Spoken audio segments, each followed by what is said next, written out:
Hi everybody and welcome to the One WorkLife podcast with me, Abbie Barnes. This is simply a show about life, and as such there are no boundaries to where our conversations can take us.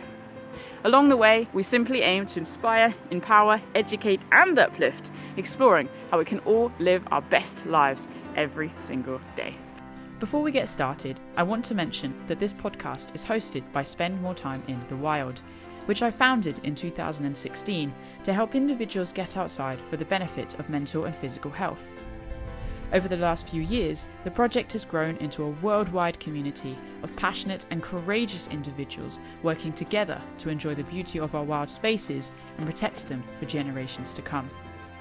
You can find out more about both the podcast and Wild by visiting www.spendmoretimeinthewild.co.uk.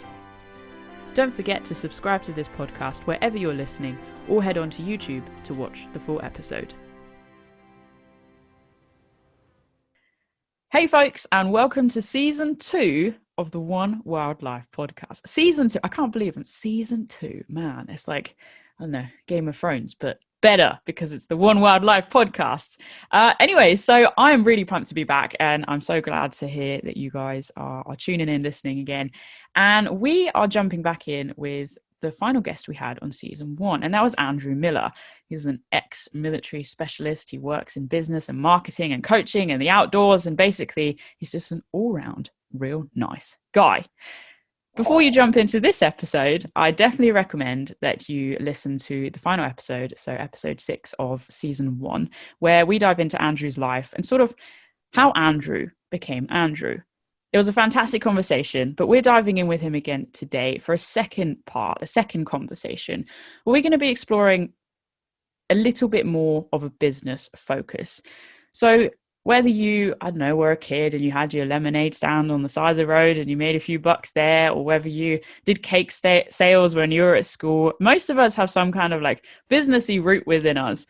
And it's fun. It's exciting. Many of us have dreams to, run little small businesses alongside our bigger jobs. Making that transition can be hard and scary. Perhaps we don't have a community that can support us. Well, today in this conversation, we're going to dive into all of that. And hopefully there'll be something that you can take away that might just inspire you to think a little bit broader and be a little bit braver. So, Andrew, hello and welcome back to the One WorkLife podcast. Hello, and thank you very much for having me back. Yeah, season 2, episode 1. Yeah. Crazy, eh? Nuts. Fabulous. I've had my haircut as well, can you tell? Oh, your hair is looking good. For those of you who can, if you're listening, definitely jump on the video. This is a good looking guy. Got to put it out there. Oh, stop it. We were just talking before we went live about the L'Oreal hair flick, and because I'm worth it. Well, listen, Andrew, just as a wee refresher for anybody who has decided just to listen to this episode before our previous conversation, would you mind just giving a real brief overview of you, your life, and basically how you've ended up in business and marketing coaching? Oh, absolutely not. So very quick synopsis. I spent 12 years working in British military intelligence units in that sphere. I came out 21 years ago. I came out of the military 21 years ago, and I had several opportunities to work in different fields. And I basically went into telecoms training, consultancy. Basically, it had more money at the time. Worked in consultancy with high-end telecom. So for those that are interested, it's the stuff that powers the backbone of the internet. So all of the fiber optic stuff, essentially. Had a very good time doing that. Worked for several different companies. One of them was Swedish, one of them was French. Decided towards the end of that, I think it was about 3.5 years, to ask for voluntary redundancy and start my own consultancy. There was a number of reasons around doing that, the least of which was I prefer to manage myself. And I think one of the, just going into is self-employment right for me. If you're the type of individual who wants to run their own life, who wants to make their own money, who wants to make their own decisions, all of that kind of thing, self-employment probably is. And it came to a head that I think I'd sort of left that permanent job and had numerous smaller interim jobs, etc. And my wife basically said, why just don't you work full time for yourself? Because you either keep getting sacked, fired, escorted out of, and it was like, actually, yeah, you're right. My driving force is I don't tolerate fools. And if I'm in charge, I'm the fool if it goes wrong. So I've got nobody else to blame. Yeah. Bit of a blunt conversation I had. So I've done leadership management development training all over the world, from chief execs downwards, literally all over the world. So Middle East, North Africa, Middle East, North Africa, North America, all over Europe, all over the UK. I've done management development consultancy, project management consultancy for some of the larger companies in the UK. I decided 15 years ago to start a wedding photography business at the height of a recession in 2007, 2008. And 15 years later, I'm still going strong. On the back of that, I also do a lot of photography business training. I'm a business mentor for Business Wales. I also run an outdoor business stroke lifestyle stroke mental health coaching company as well. And if you haven't clicked on, I like to be busy. I can see I'll be laughing. Very true. Yeah. The worst thing for me is just to sit there with nothing to do. So, I need to be busy, and I enjoy all of those different aspects of that. It helps with my mental health and all of the tick boxes that I think that goes into making a person a bit more rounded. And I help, at the core of me is just helping people. I love helping people. Absolutely. So whether it's the photography per se, whether it's training other newer small businesses on how to make money, whether it's coaching more established people and businesses through that, and then coming on the back of that, the mental health side of it, I just enjoy helping people. So that is a very quick synopsis of 32 years. Well, thank you for that. And it's amazing to hear all that you've done and all that you are doing. And I was going to say, is it possible for you to actually not be busy? Because there's so much on your plate. Exactly. I'm not busy. My wife will find things for me to do in the garden. Well, there you go. The hole will always be filled. Yeah. That's it. Well, listen, you touched on self-employment there, and essentially that's going to be the bulk of our conversation is self-employment, how to become self-employed, that sort of thing. And yes, we're giving advice, but also just hopefully going to provoke some thought in listeners as to where they can steer their life if perhaps they're finding themselves feeling a bit stuck or unhappy, or life's just a bit of a trudge.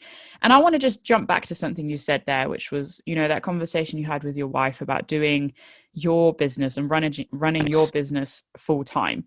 And obviously that was a conscious decision. Up until that point, you were doing it alongside a number of other things, sort of on the side. Yeah. And there has been, I feel, a little bit of a trend, follow your dream, and that's all good. But often I think there's a temptation to just dump everything and step over the line and pursue your dream with every hour of every day, rather than making a soft transition. And I'm just interested to hear your opinion as a mentor, as a coach, what you would say to somebody who, perhaps they listen to this conversation, they get really pumped and they're like, I'm going to leave my day job. I'm going to put all my time and energy into this. Like, what would you say to somebody if you were working with them and they're suddenly super passionate to help guide them into a successful future?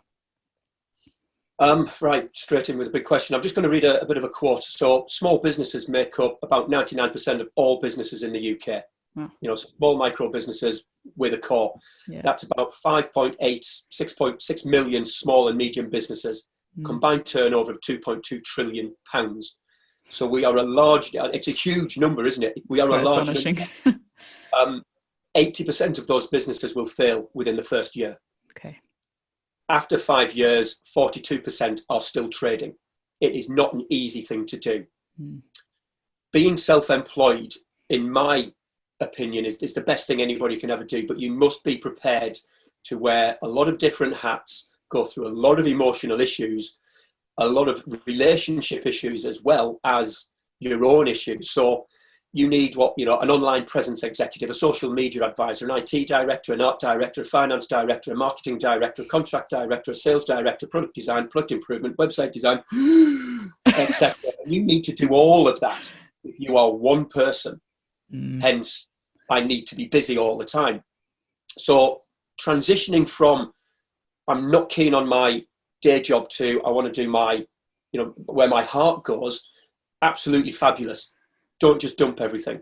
Biggest piece of advice to give is make sure you have a minimum of 6 months money in your bank before you jump. After, and I think I'm just going to have a little bit of a reflection on that very quickly. I would probably go for about 8 to 9 months after the past 12 months that we've had. So my wedding photography business, I will be photographing my 7th wedding in 16 months. That business and that the house, all of that kind of needed to be funded in that time. Yes, I had money from the government, but it wouldn't be enough to keep it going. I'm probably going to revise my advice and say 8 months in the bank. If you're going to just jump ship on a Friday and then start self-employment on a Monday. If I take you back a little bit, there's a couple of questions that you need to think about there. One, do I have 8 months salary plus in the bank? And I mean all of the little bits and pieces in the bank, and you won't touch it. 2, are you really worried about losing your house?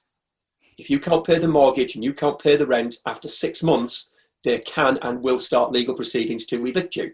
That's a huge worry for people. So there's a bit of a mental stuff going on now. Number 3, is it better to remain in full-time employment and then slowly, so I'm just going to sort of use 2 levels here. So you've got full-time employment up here, part-time employment down there, and slowly over a period of 6 to 8 months perhaps transition. That is a much safer option to do, because you can get to that middle bit, and very often companies, and especially now, will sort of give you that extra time to work part-time, and that part-time is what you're going to do on your self-employed business. If you've got a lot of money, so you're up here full-time, you pay somebody to do all of that web design stuff down here. You pay them to set your website up, to do your videos, to do your marketing. I don't know anybody that has enough money to be able to do that off the back, apart from people earning several £100,000. They're not in the lifestyle business. If you win the lottery, excuse me, absolutely, ditch your job on a Friday, start on a Monday, but you've got more than 8 months money in the bank. So 2 options, 8 months salary in the bank, or you transition slowly. It takes time to learn all of those different hats, how to design a website. I'm self-taught, I'm a geek. If you don't know that, you have to pay somebody to do it. Designing a website can be anywhere between £250 to £2,500 as an offcut. Yes, you can go to Wix and do all of the free things, but as you start getting clients, they're going to look at your presence and think, is it professional enough for me to want to give you money? So there's a whole range of issues that go on before somebody even says, yeah, I'm going to do it. So nice idea, but we need to go for a walk and have a serious conversation about, is it right for you to do that? So what else would you say then it should be put in place? Because the finance is one thing that's a very sort of hard fact. Like, you need to look at the realities of being an adult in the 21st century. But there's got to be a mental element as well. I think in some ways self-employment can seem a little bit whimsical and, just do what I want kind of thing. But that's just not the case, is it? No, and I think a lot of people look at the lifestyle that I have, potentially you have, my wife, and all of my other self-employed friends, and think, I spent 3-4 days in Snowdonia last week, midweek. Absolutely fantastic. That's a lovely lifestyle. I want that. Well, actually, I work my backside off to get that. Absolutely. And that's where that mental stuff comes in. It's not a matter of I've got loads of time. It's actually I've got no work because of the pandemic, but I have to put the work in to afford to do that.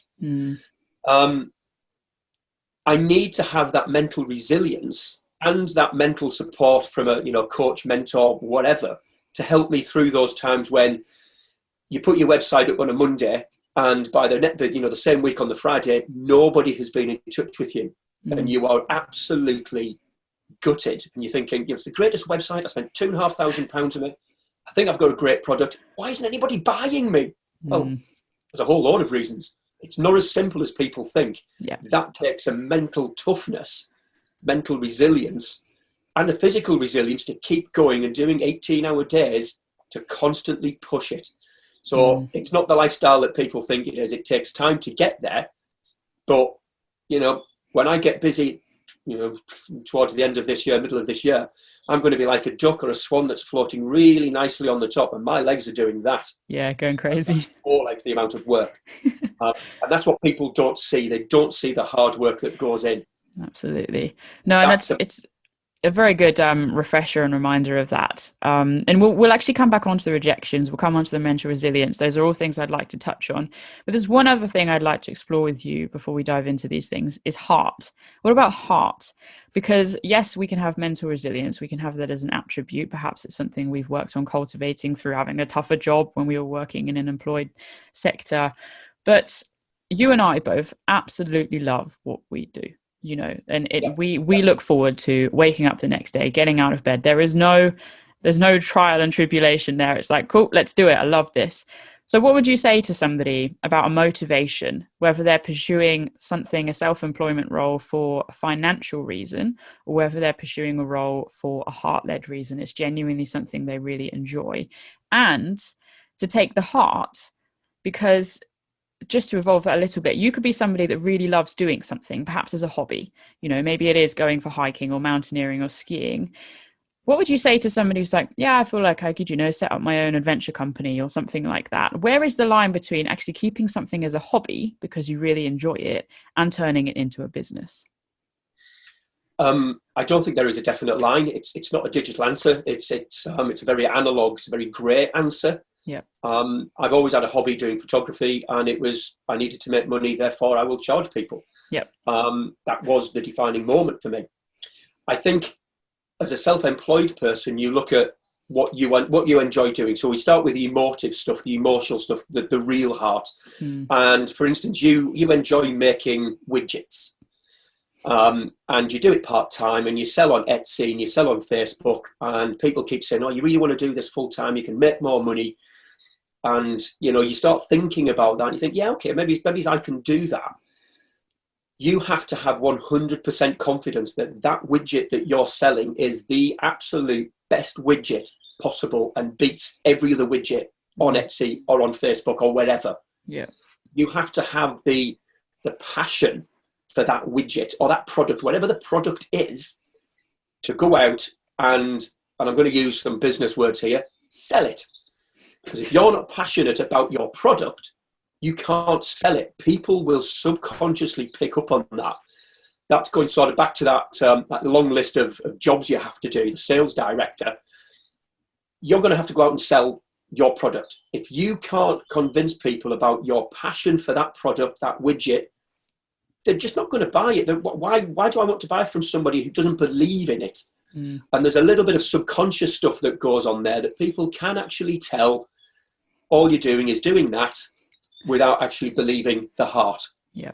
And, you look at good salespeople, they believe 110% in the product that they're selling. It's why they are good natural salespeople. Anybody can sell. Only people who are really passionate about that product can make it look easy. Otherwise, your legs are doing this all the time. So you have to have that passion, but you have to have that passion to go out into the outside world, as well as make the widgets and talk to people about your passion. And a lot of self-employed people tend to fall over at that first hurdle. They can pay for social media, they can pay for a website, but they can't talk about their product. They can't communicate about their product.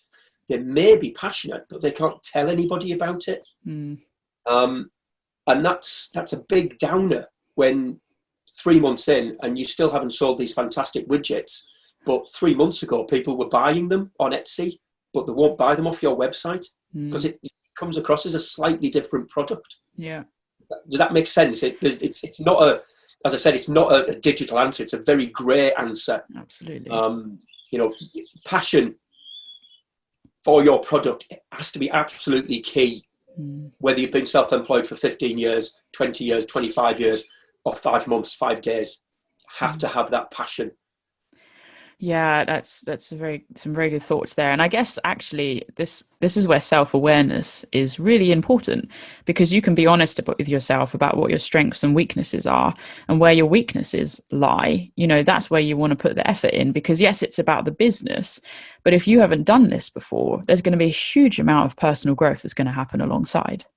Yeah, and again, that's where business mentors, business coaches like me step in and coach people, mentor people through those various jobs that they've never done before to get the best out of them, or perhaps to say, actually, you've got a huge development area in sales. You're passionate about your product, but you couldn't sell snow to the Eskimos. You need to find somebody that can to work with you. And there are self-employed people who work as self-employed salespeople, self-employed art directors, etc. There's a huge market out there for self-employed people. We find the right person that will work with you, your product. You do the financials because it has to be financially viable. Yeah. Or you have to go through a very, very hard learning curve. And that's where that resilience, the mental toughness comes in to learn to go out and communicate and sell something. Yeah. Just because the widget is good and you think it's good doesn't mean that her or him think it's good enough to buy. You've got to tell them that. That's it. I guess something else then that could cause a little bit of an issue within selling things is pricing your product and working out what perhaps you're offering a service or your product is worth. So say, okay, we've got our concept, we're doing the personal growth, we've been phasing out from our employment, we're taking this on a bit more, we've got the website, we've been doing some online sales, but now we're actually approaching companies, for bulk orders or whatever it is, or to actually go in and work rather than it being an online service. It's a face-to-face service. How can one look at oneself, a service or a product, and figure out a price range for that, and a way that's obviously going to support the business, it's going to be sustainable, and that's going to implement growth within the business as well? First thing, so before you actually make the leap to full-time self-employment, you should be thinking about something called the cost of doing business, CODB, and that literally it does what it says on the tin. How much does it cost you to run a business? So you will have things like all of the websites to pay for, your hosting, all of that's a cost. You will have things like your transport costs, potential food costs, all of that everything that goes in. Everything that it costs you to make that widget is a cost to doing your business. Yep. On the opposite side, you've got all of your personal stuff that you need to pay for. So the business has to pay for your personal stuff. And especially if you're going to do it I'm just going to jump ship and do it completely. Yeah. You're making £10,000 in your business and you think, brilliant, 10 grand, I love it. However, your personal lifestyle is costing you £20,000 a year, or £10,000 down. Your business is not working. Yeah. That's as simple as the maths get. And I like to make it really simple for new businesses to start like that. So you have to go back to your business and you have to think, can I increase the price? Can I increase the value? I need to go back to the personal side. What can I reduce out of my outgoings to make the personal and the business match? Yeah. And that's a really very, very strategic high level on cost of doing businesses. Pricing a product comes down to your marketplace. What will your marketplace stand and where do you want to fit in your marketplace? So if this widget is, let's have a think, this widget is a paperclip. Now I can buy paper clips from Office Supplies for probably about $2.99 for 100. Or I can go to Tiffany's and buy a silver paperclip for £2,500. It is still if somebody wants to Google that, I think it's about £2,500. It is still a paperclip, but Tiffany's are a higher brand, therefore they can charge that, whereas 99.999% of the population just goes to the cheapest, and you just need 100 paper clips for $2.99. Yeah. But they are still paper clips. Yeah. Every single business out there will have various stratas depending on where you fit. So if you think about a triangle, right at the bottom, the base of this triangle is where the lowest price for that widget is. Yeah. So you've got more people buying it. So you need to sell more to make the same amount of money the further up. Yeah. If all I want to do is make £2,500 a month selling paperclip, I go right to the pinnacle of the triangle and I call myself Tiffany. That's it. Yeah. However, if I'm selling paper clips at $2.99 for 1,000, I need to make a lot of money and make a lot of paper clips at the bottom of that triangle at $2.99. That's where that cost of doing business comes in. Yeah. Does that make sense? Yeah, it makes a lot of sense. So And then I'd sort of look and think, what value do I want to give? Where do I want to give something for free? So when I started my photography business, I basically said, you can have me all day, all of your photos on a DVD, £250. And that was incredibly cheap. But that's what I needed to get my name in the marketplace. I knew I needed to make a loss, but I had an income coming in anyway. But I knew I needed to make a loss to get a point in the marketplace. So I would shoot 5 weddings at £250. Then I would go up to £350 for the next 5. Then for the next 5, it would be £450, etc., until I'm at a position where my business income pays for my lifestyle income. That's the big decision that you make as a business then is, do I want to grow or am I comfortable with what I'm earning? And I'm going to bring you back to that mental toughness, mental resilience bit. You have to take a long, hard look at yourself with your partner and ask yourselves how much is enough with regards to money. Yeah. You want to be multimillionaires. This business needs to expand. It needs to go a lot higher, a lot bigger. So you need to do more work on it. All you want to do is make sure that the business pays for the lifestyle. You're just comfortable there. And to be blunt, that's where I am. That's all I want my business to do. I don't want to make multi-millions. I just want to enjoy my life. And my business pays for the lifestyle that I need or I want. Yeah. And my pricing reflects that. My pricing on all of my businesses reflects my personal stuff. Yes, I can charge a lot more, but I don't want to because, to be a bit laissez-faire, it's not being lazy. It's just it works at the minute, so I don't need to do any extra. That's it. You found your equilibrium. Wedding photography, 20 years of self-employment to get to that equilibrium that this pays for this. That's it. And not necessarily an overnight transition. It's a long, hard grind.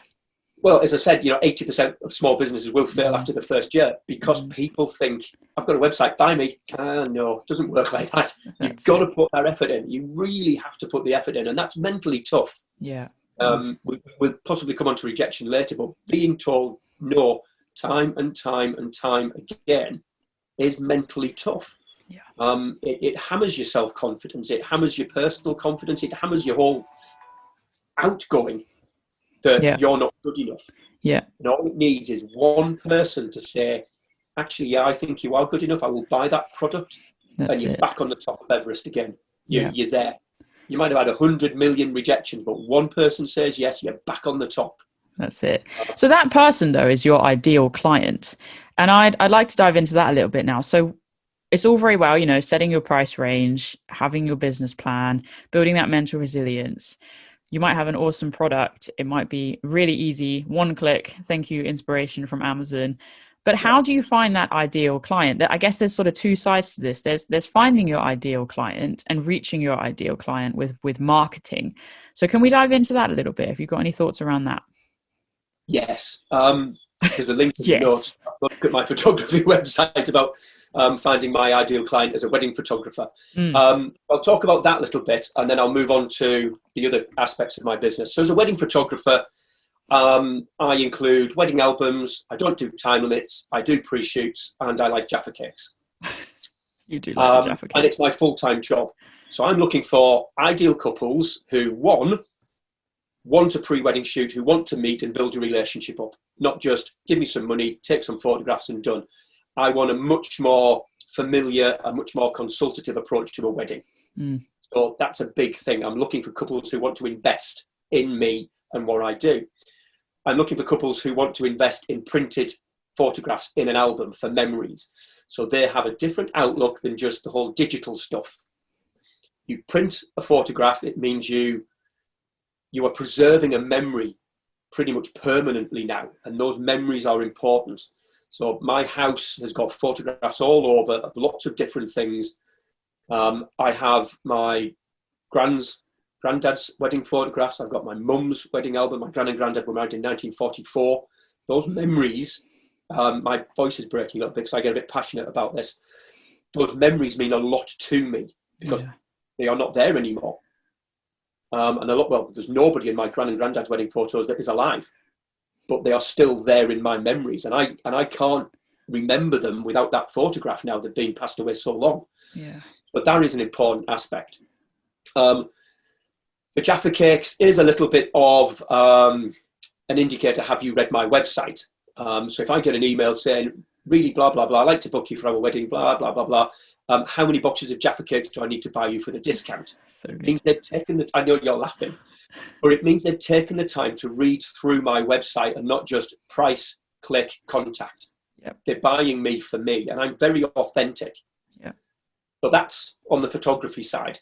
I go down to giving them names, and I look at what kind of car might they drive, what kind of income would they have, what educational level would they have. If they've got children, how old they are, what would their outlook on bringing children up be? So I want people who match my core inner values to work with. Yeah. I might be there in the summer for 16 hours with a couple. If we don't get on, that's 16 hours of pure hell. Yeah. And no amount of money is worth that at all. But did it take time to build that confidence up and that realization of what works for you? It took me probably about 5 to 6 years to get to that level where and it sounds arrogant. I know it sounds arrogant, and I'm quite happy being called arrogant.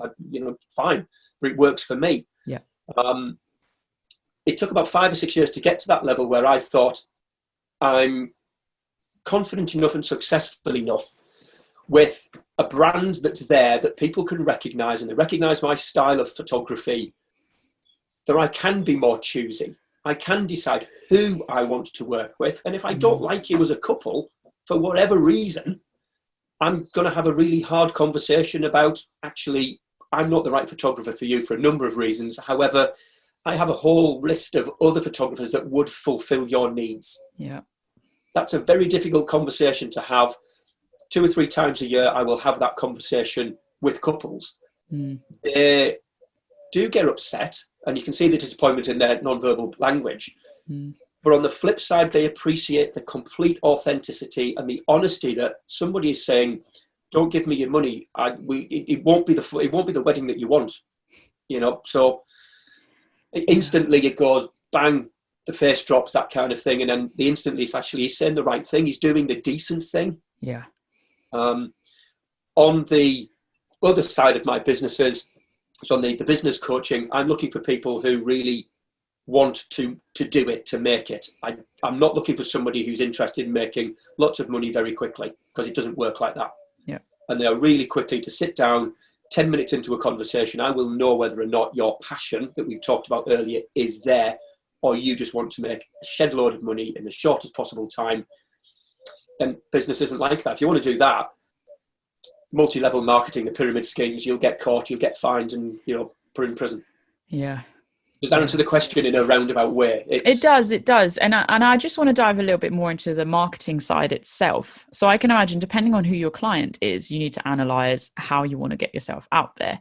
I guess let's dive into your wedding photography as an example. So when you started out, how did you start to get your name known? So obviously I can assume, first of all, you're offering a cheap price. You probably started with people you knew. I'll just go through these and then correct me if they're wrong. Secondly, you're hoping then through word of mouth, that reputation is going to be built up because you're doing a really good service. And thirdly, I guess you talked about it. You wore your business on your sleeve. And if people, you interact with someone and they ask, who are you? What do? You tell them and you sell it. Well, I'm just going to go back to that little point, but just work with me on this, Abbie. What are you wearing? A hoodie. Yeah, Spend more time in the wild hoodie. That's your business, yeah? Yes, it is. Therefore, you are the business, and that's part of being self-employed. I am Andrew Miller Photography, Dreaming of the Outdoors, Andrew Miller Education, all my other businesses. I'm the face of that business. So if I'm running one business, as you are, you wear the hoodie, you talk about it constantly. Yeah. If I've got multiple business heads on, I'm thinking, right, in this group of people, I need to be this head, and that's all I talk about.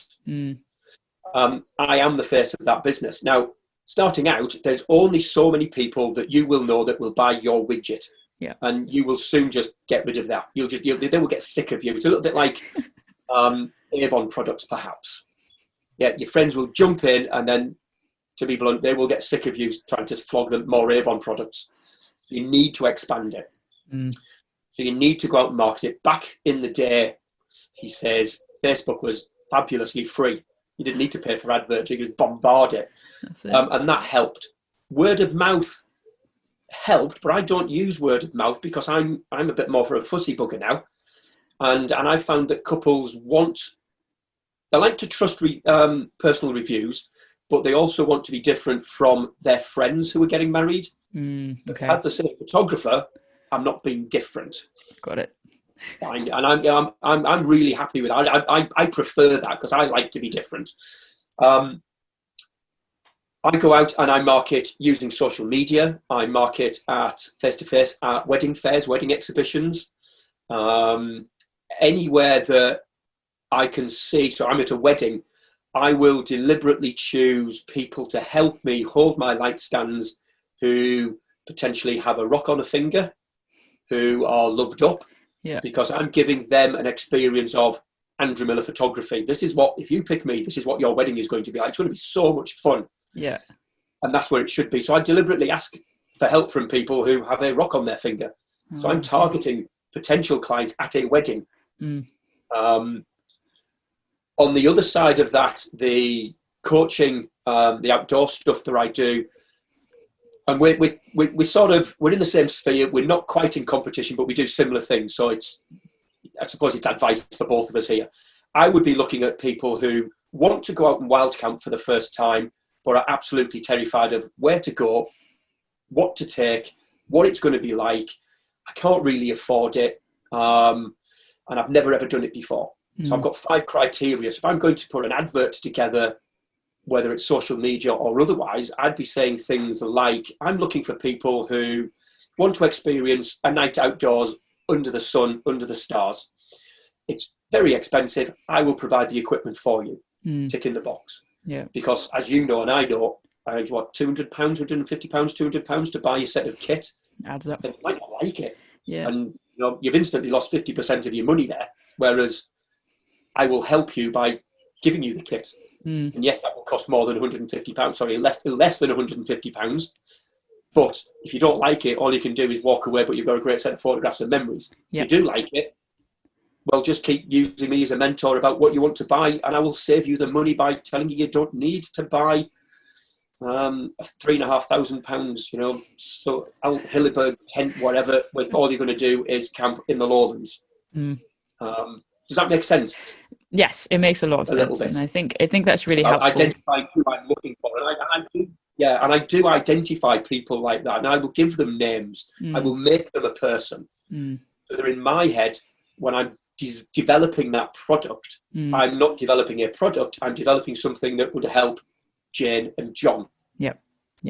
No, really good, really helpful.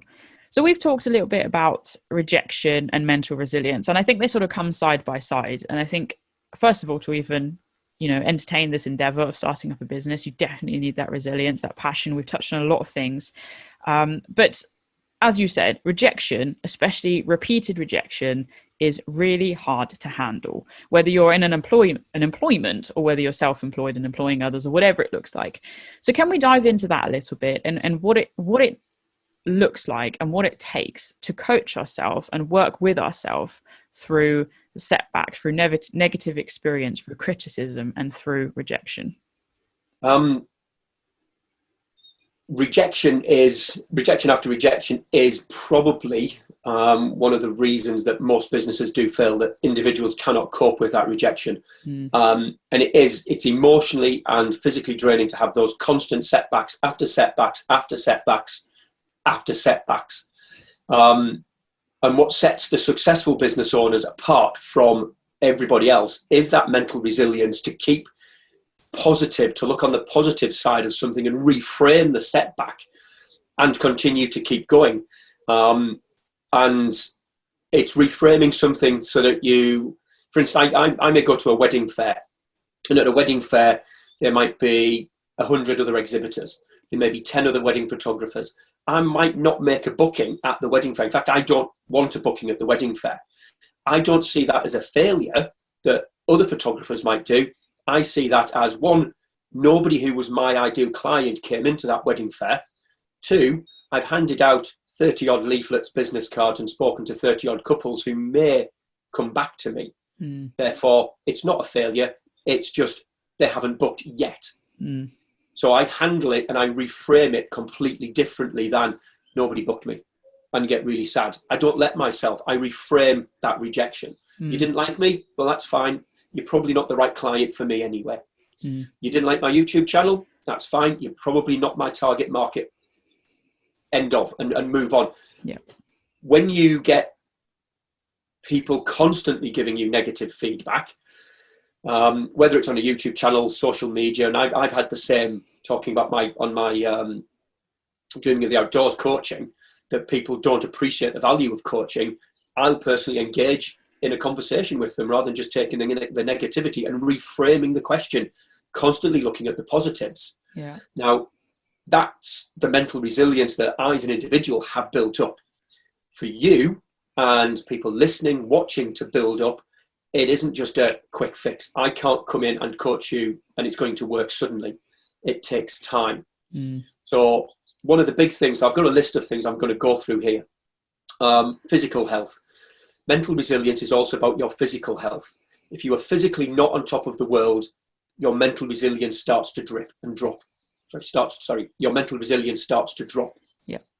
So trying to keep yourself as fit as you can within the confines of your own personal fitness levels is really important.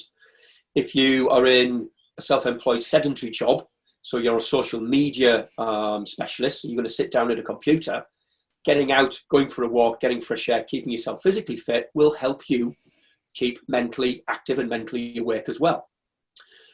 Meditation helps. Now, when people say meditation, a lot of instant goes down to sitting cross-legged going, and I can see you laughing, yeah. In my head, meditation is get yourself in the garden with a glass of juice and sit and listen. Listen to the birds, listen to the insects, start to really concentrate on what's going on around you. That's what meditation is to me.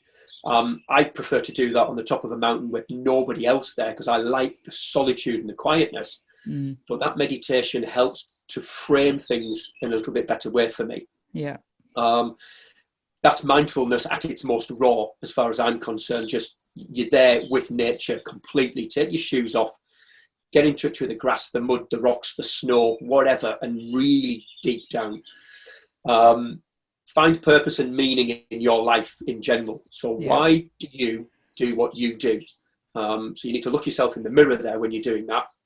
As I said right at the start, I do it because I like helping people. If you're going to do it because you want money, be completely honest and say, I want to make some money. I want to make enough to have a lifestyle that I want. There's nothing wrong with making money. And if you look at the rejection and it comes again and again, you reframe that, not my client, need to look at the ideal client list and keep going and going again. Perspective. Look at the wider context of it. So, sorry, my hands look very like that. That's perspective. Yeah, well, actually, yeah, I like that. That's perspective.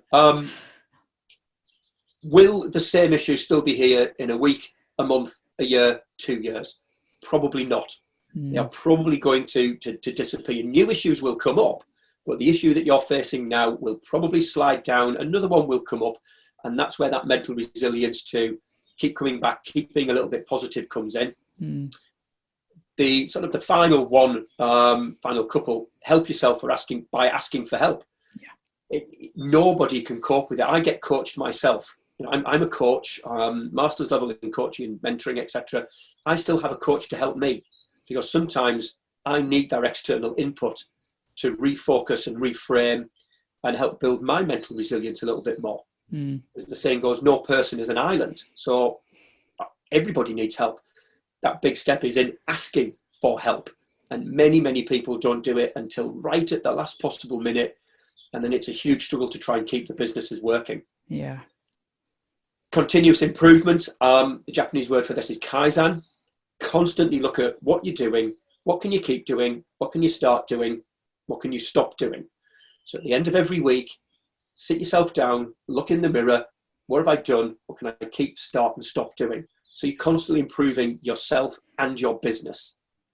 And you give yourself positive ego strokes. That was a really good thing. I liked that worked. I got lots, I got 5 or 6 likes on that photograph or couple of thousand likes on that YouTube video. So what did I do in that video that I didn't do in that video that only got a couple of hundred likes? And you analyze it. That will give you that mental resilience, and you're breaking down your business at the same time to figure out what is actually working for the people you're working with. Yeah. The next and the last one is the one that most people will feel very, very scared, very nervous, very anxious, and very uncomfortable about. And that is being uncomfortable. Putting yourself in situations that are deliberately uncomfortable for you as an individual.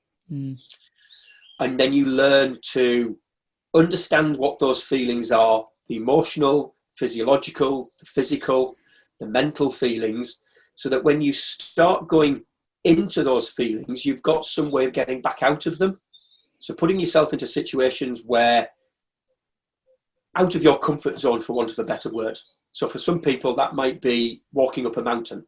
They've never done it before. They're going to be absolutely terrified. They might be a bit nervous of heights, so they don't want to go too close to the edge. Putting people into that uncomfortableness and then sitting them down with a cup of tea. How did you feel? What were you feeling? What was going through your mental head? What was going through your physical head? So the next time you feel that back in a business environment, this is what we're going to do to overcome that. Yeah. And that's where people like myself, the coaches, come in and using the psychology, using psychometrics, personal psychometrics, to help people understand themselves a lot better, work to build their mental resilience. Yeah. How's that for a start of a 10? I think that was quite incredible, actually. And there's so much we could dive into. But I want to... each one of those. We could break them down, but I might need you to run through them all again. Yeah. No, I want to jump into a balance and that work-life balance, that very common phrase that's thrown out there. And, you've talked a lot about essentially self-care there and the importance of communication and connection. You've talked about all sorts of different things and learners' mindsets as well. And when it comes to these things, they take time as well. Essentially looking after ourselves sometimes, particularly if we have got mental or physical health issues in the mix, that can feel like the full-time job. I mean, I can certainly speak from experience. I'm very open about my mental health, and some days it's like that has to take priority over anything else that is scheduled in, because it doesn't matter if I've got the money if I don't have the life, if that makes sense. Well, so how would you help somebody find that balance between processing their emotions and sort of putting them on the back burner because the job has to get done?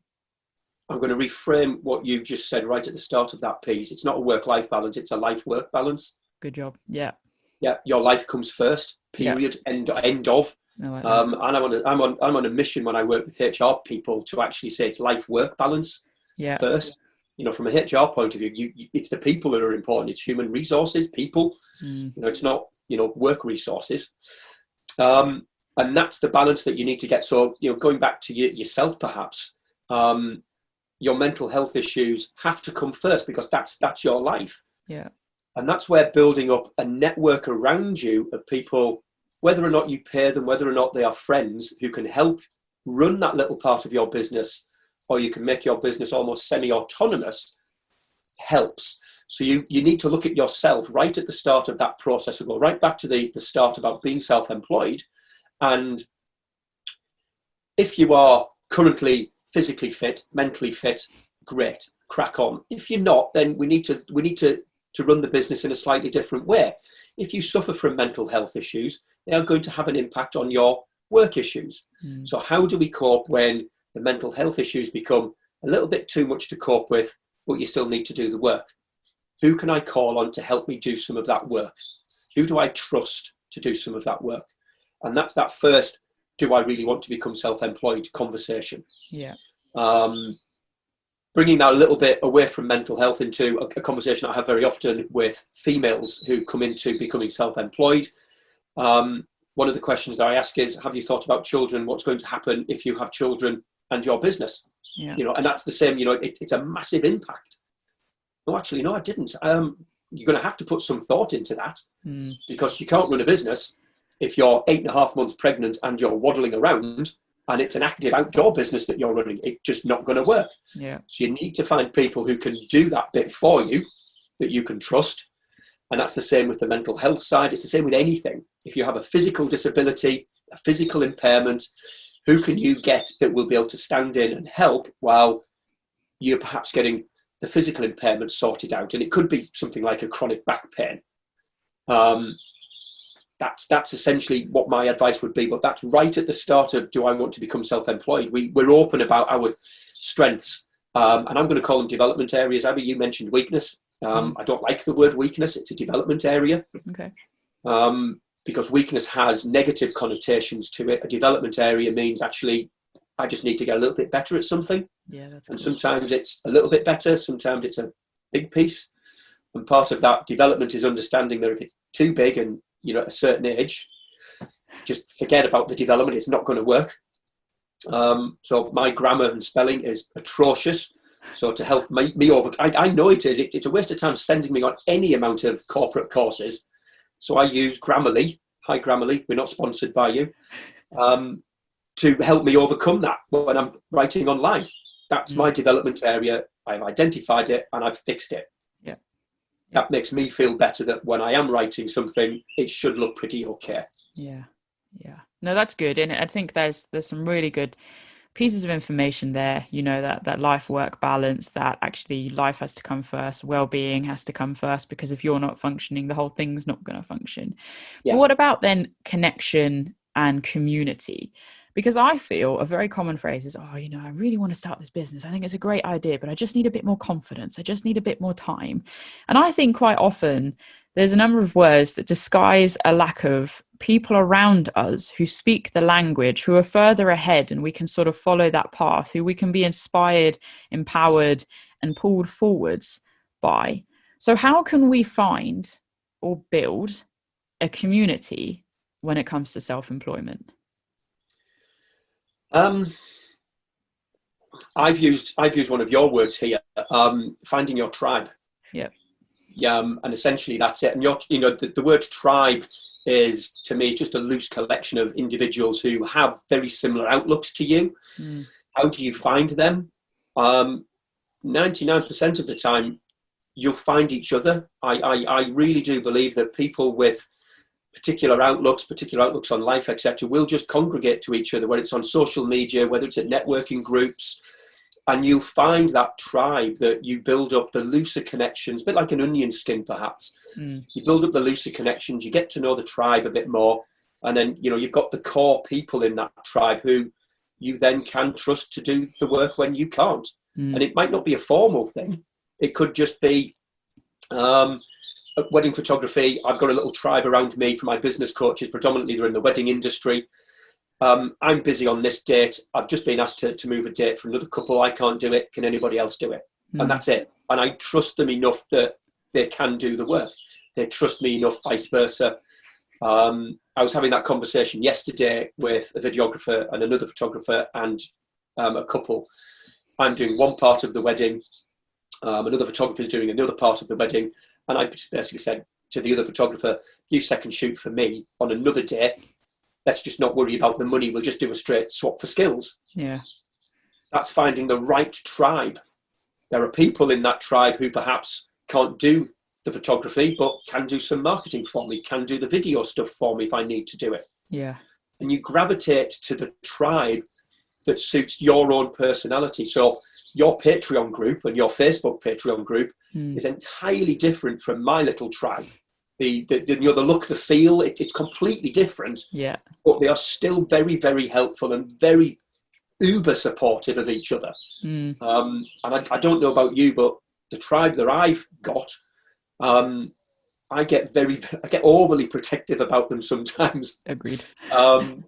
To the extent that, right, you've just upset one of my coaches. I'm online. I don't care about this. But we are different people when it comes to that. Yeah. Finding individuals, you will gravitate towards each other. If you set up a social media group, people will find you. It's keeping people inside with the same outlook as you, the same moral code, the same ethics. And there's people in that group that suffer from mental health issues. There's people in that group that suffer from childcare issues. It's just huge, but they are very, very supportive, very much like yours. We're in a different supportive way. It's business focused first. Yeah. Yours is much more mental health, physical health. emotional space supportive. Yeah. But the two tribes do Yeah. pretty much the same thing. Yeah. I think that if they did a skill swap in your particular tribe, your Patreon tribe, people would quite happily say, I can pick that up for you if you need to go into hospital and, look after your husband or your wife. And there wouldn't be I don't think there'd be any payment involved. It would just be it's a nice thing to do. Yeah. Yeah. So how do you find your tribe?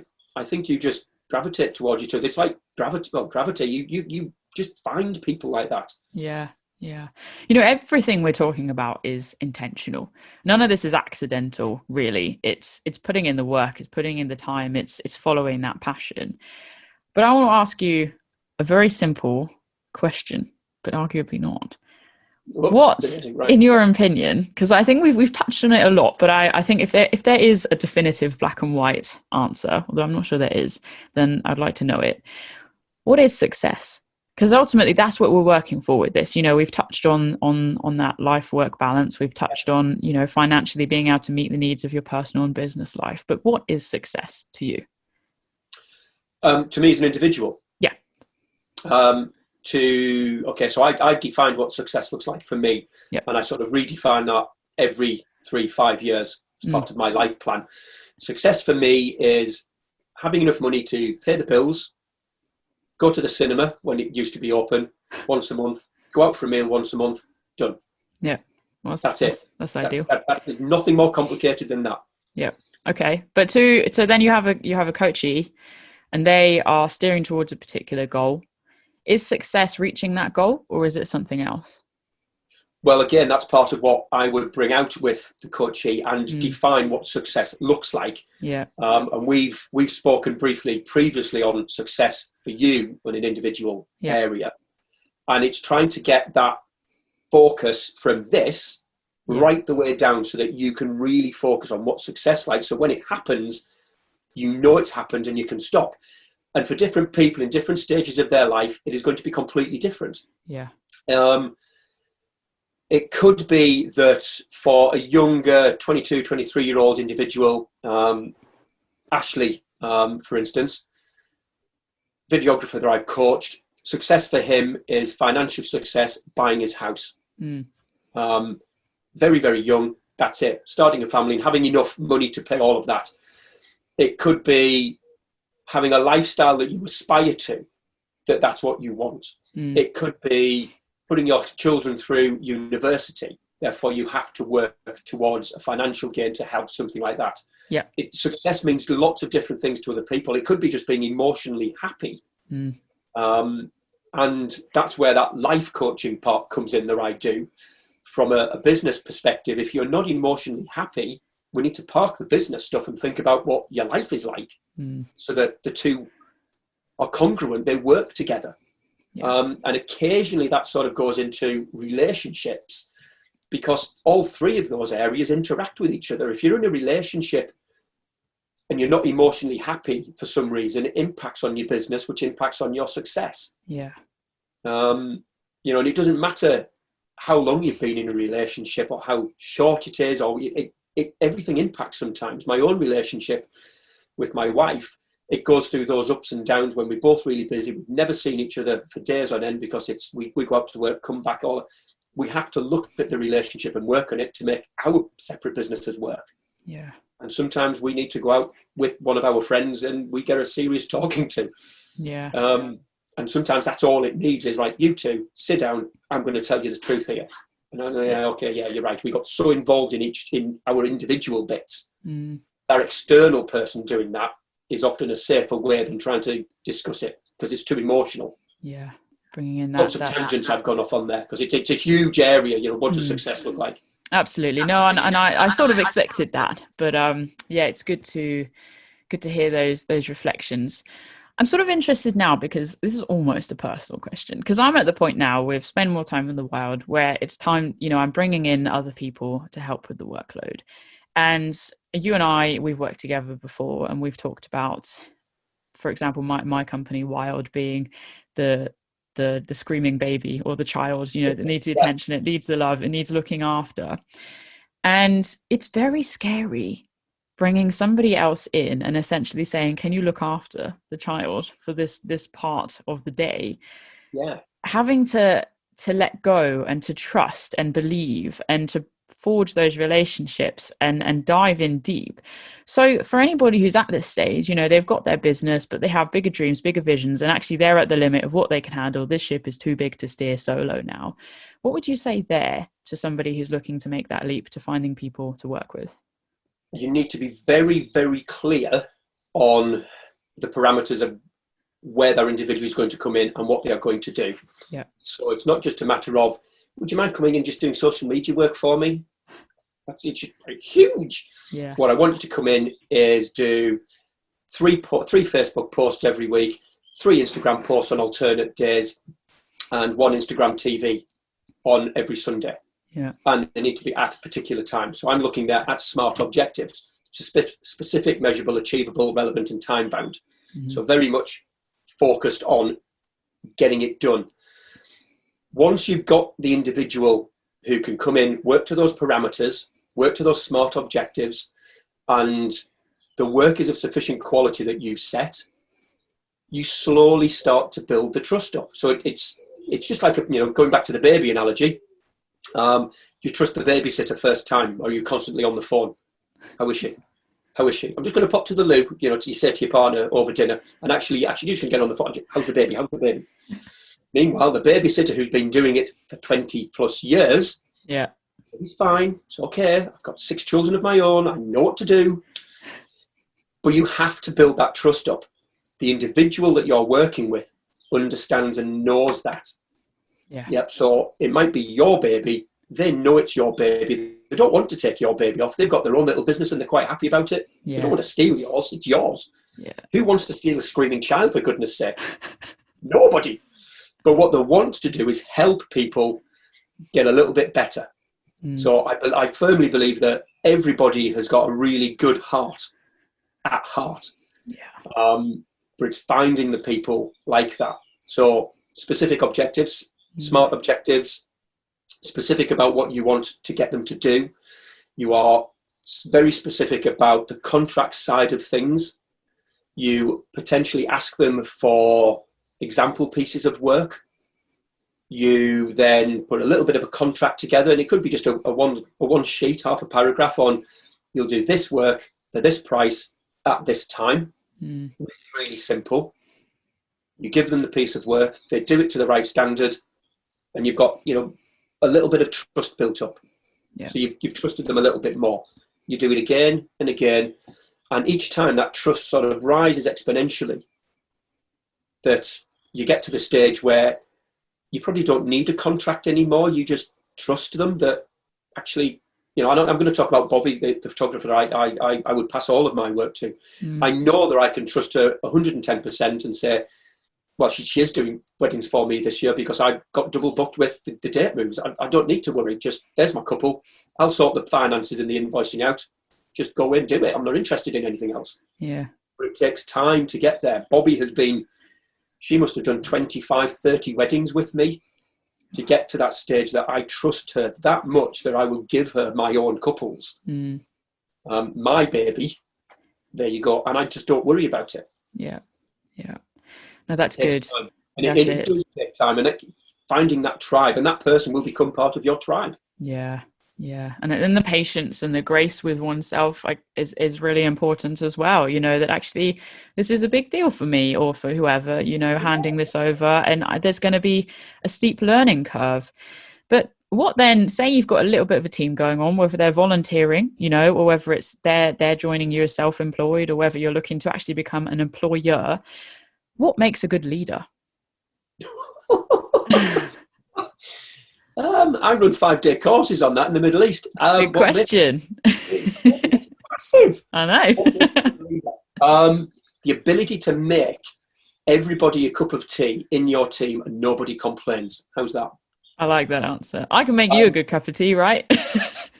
Yeah, we could do better. I'm being polite, but yeah. Right. So that was a little bit flippant. However, that I'm going to use that cup of tea. The leader who makes a cup of tea for everybody and gets it right, the amount of milk, the right mug, the right temperature of tea, the right colour of tea, the right tea bag or coffee, whatever, it means that they can do it because they know their team, they know their individuals. Yeah. They do something that I would call servant leadership. Yeah. And that's essentially how I like to lead. It's not, they don't do things for me. I do things for them. I make their life as easy as possible. I make myself as easy as possible to work with. I'm not a ranting and raving kind of throw my teddies out. If something goes wrong, it happens. Let's have a sit down. What did you learn? That's it. A good leader understands the individual more than themselves, and they change their personal style to suit the individual. Yeah. That's John Adair's situational leadership as a theory coming in there. So if we were on a team together and I was your manager, Abbie, I wouldn't manage you in the same way that I would manage an individual over here or an individual over there. Yeah. I'd manage you in the way that you wanted to be managed. Not me, but you. It's all about you, not me. And that's what a good leader is. It's looking at the individuals around you, looking at their strengths, their development areas, their nuances, their differences, and managing people to them as an individual. So being a servant to their emotions, being a servant to their body language, not, right, this is what you're going to do. That's so 19th century. And I see so many times that still happens in the 21st century. I despair that when I see that kind of management, and I've seen that in the past, past 4 months. And I've walked out of a position when I've seen that happen because it's not where I want to be as an individual, one, working for them, or two, knowing that they can be so much better. Does that answer the question? Good. I think it does. Use the tea bit in another lecture that I do. Yeah, it's very good, and I love that phrase, servant leadership. It really resonates with me. It's being alongside the people you're working with, isn't it, and steering and helping them grow. And I'm a big believer, for example, with Wild, that anybody who comes on board, I'd like see them or offer them opportunities to grow in themselves personally, in themselves, in professional skills, so that when they decide, cool, my time is done with Wild, they can then go off into something bigger and better and flourish and grow even more. And I think I want to flip that on its head now. I mean, I'm conscious of the time, so we'll start to draw this thing to a close. But what about then? You've got a team, you've got people who are dipping in and out. They're overseeing different things. It's sort of flowing. You've reached that perhaps success point, and you're just going to go upwards. What about dealing with criticism or people who have opposing opinions or just don't quite understand what you're doing, whether it's in a business sense, whether it's actually in a personal sense, friends or partners or other people who are just not quite following along, and have something to say about it? What would you recommend there? I look for my friends, people who I would call my friends, who are able to have two completely opposing opinions in their head at the same time and deal with it. Yeah. And not get upset with each other about it. So I've got an opinion on cameras, for instance, and somebody else will have an opinion on cameras, and we can have a sensible conversation. And at the end of it, we can go for a drink in England, because I live in Wales, so we still can't do that. We can go for a drink in England, and we're best buddies. We can have an absolutely ranting, raving, shouting, screaming match, but we can still go for a drink at the end of it. Yeah. If I can't find people like that, they are not my friends. They are not who I want to be associated with. I want people that can understand somebody else's point of view. They might not agree with it, but they can understand where my heart lies, where my opinion lies. Your opinion is valid. I might disagree with it, but you are entitled to your opinion. Yeah. That's it. And that's who I try and find in the tribe around me. And I think I've done a pretty good job, and I'm very cautious about who I let into that group. Yeah. The team dynamics that we were talking about working because of that. And it's hard when you get conflict situations and dealing with conflict. I've got various psychological tools I can use, so Thomas Kilmann, stuff like that, to deal with it. Where do you sit on a conflict level? I think dealing with conflict is also about dealing with your own emotional state and understanding your emotional state. So that comes into something called emotional intelligence. Yeah. The more emotionally intelligent you are as an individual, the more in tune you are with your own emotions and in tune with somebody else's emotions. Therefore, you can begin to understand when the person opposite you is getting a little bit too heated, a little bit too upset, and you do that servant leadership and drop the temperature down. You might not want to, because the back of your head, you're saying, I'm bloody right. But the right thing to do is back it down a bit. Yeah. It's not about winning all the time.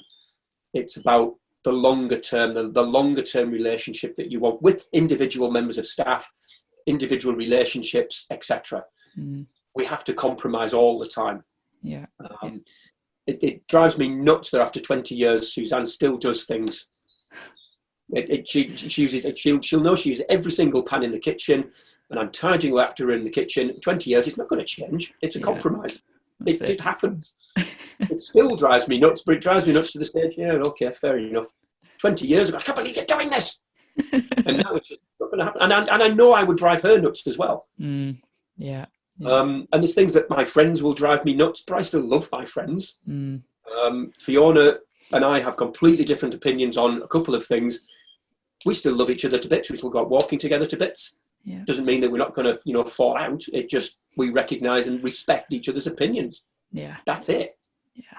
No, that's very, very helpful. And I think it's really cool. We've covered a very diverse range of subjects here. And in some ways we've really just skimmed across the surface. As you say, some of these things, leadership, for example, you can take a week-long course. It's true, in fact, business management, there's degrees in that and master degrees in that. It's all huge.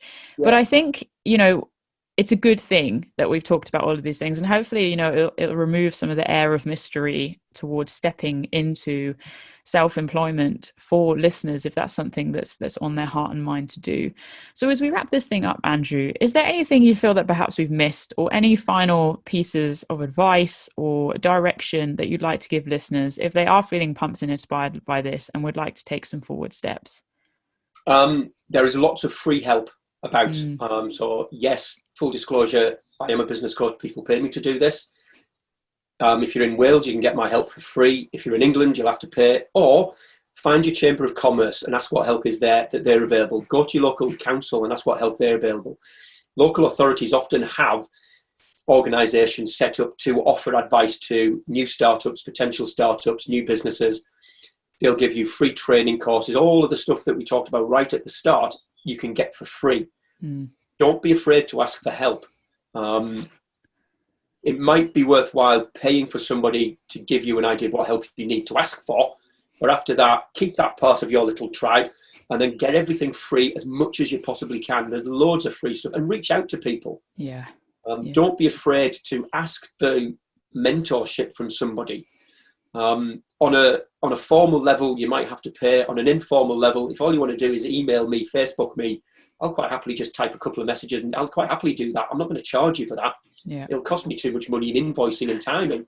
If you want to sit down and meet, yes. But a message on Facebook or an email, dead easy to fill out, isn't it? So, and I think a lot of people are afraid of asking for that. And it's becoming more and more common that people will give their time for free as well. So just ask for help.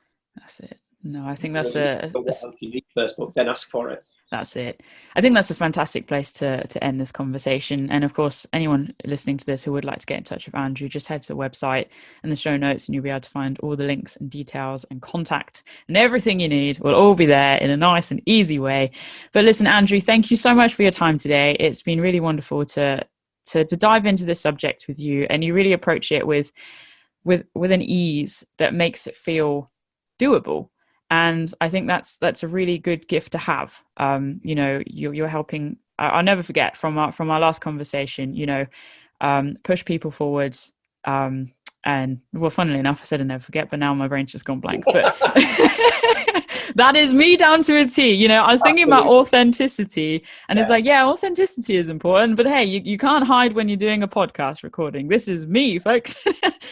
Before we go, right at the start, Abbie and I were chatting about self-employment, and basically, as a self-employed person, I've got a laptop and I can work anywhere. And Abbie particularly liked the background, and it's like very strict and formal. I'm just going to show you. I'm just going to take the laptop and do a 360 of where I'm actually working at Let's the do minute. it. So listeners, you're going to want to jump onto the video, which is easy enough, but let's have a look at this. What Right, I so think is that quote I forgot. I'm going to turn you to my left slowly. So there's some garden furniture. Fantastic. It's very glamorous, Andrew. There's the wall. There's the photography light. Oh, that's brilliant. That's my aspect out That's onto nice the view. garden. I like that. And there's the rest of the summer house. Oh, fantastic. So being self-employed, if you don't need an office, don't get an office. You can work anywhere. Have a laptop, have a phone, get yourself out. That's it. It's not about being a fixed place in a fixed office. If you can get connectivity, you can work anywhere. Absolutely. And sometimes the better places I've worked have been outdoors and enjoyed the time and got that mindfulness anyway. Yeah. Spot on. No, that's awesome, Andrew. Thank you for sharing that. And the feng shui of the background is real good, but we all understand, just like with the duck thing, the swan or whatever on the surface and underneath those legs are going. Professional. This is just an absolute nightmare. Fantastic. Well, listen, you take care, and hopefully we'll have you back on the podcast sometime pretty soon. Brilliant. Thank you very much, Abbie. All right. Bye. Bye.